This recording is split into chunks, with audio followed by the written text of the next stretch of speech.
Shalom, it's good to be with you. Shalom, Abe. So first of all, if you can give us a short history of the ADL, how and why did it begin? 100 years ago, I think the American Jews who believed that they came to the Golden Medina, to new land of liberty, freedom, equality, woke up one morning to realize, yes, it's better than Kiev and Warsaw and other places, but it was still far from the dream that they thought they had.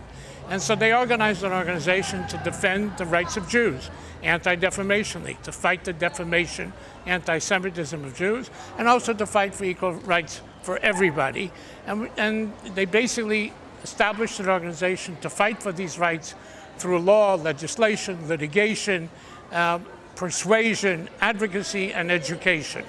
And I would say the vision of those people to understand 100 years ago that you cannot just, it's Hillel, Imena Nili Mili, which is the first thing, if I'm only for myself, what am I? And the vision and the policy deals with you defend yourself, but in order to be successful, you have to also fight for the rights of others. Now, how would you compare the days of the beginning 100 years ago and what we're dealing with these days? 2013, 14. Well, the good old days were bad old days. They were horrific days. There were days of quotas. There were days of discrimination for Jews. They couldn't live everywhere. They couldn't go to all the schools. They couldn't do professions. Today, socially, we're accepted. So we made a great deal of progress. The measure of anti-Semitism in the United States from 40, 50 years ago has come down from 30% to 12%. But the challenge still is, it's still there. The disease is there.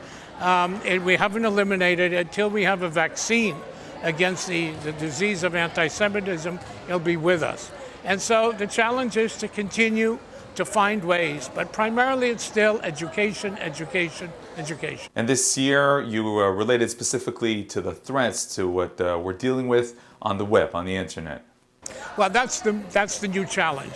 It's the old wine in new bottles. It's now, you can now transmit anti-Semitism in nanoseconds globally. It's protected by anonymity.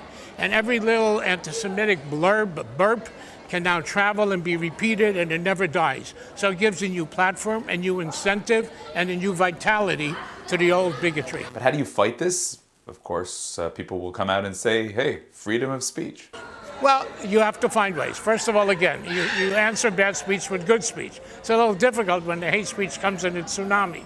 But still, there are ways. I wrote a book recently called Viral Hate, which is a wake-up call to understand that this vehicle, which has wonderful aspects, also is a superhighway for hate.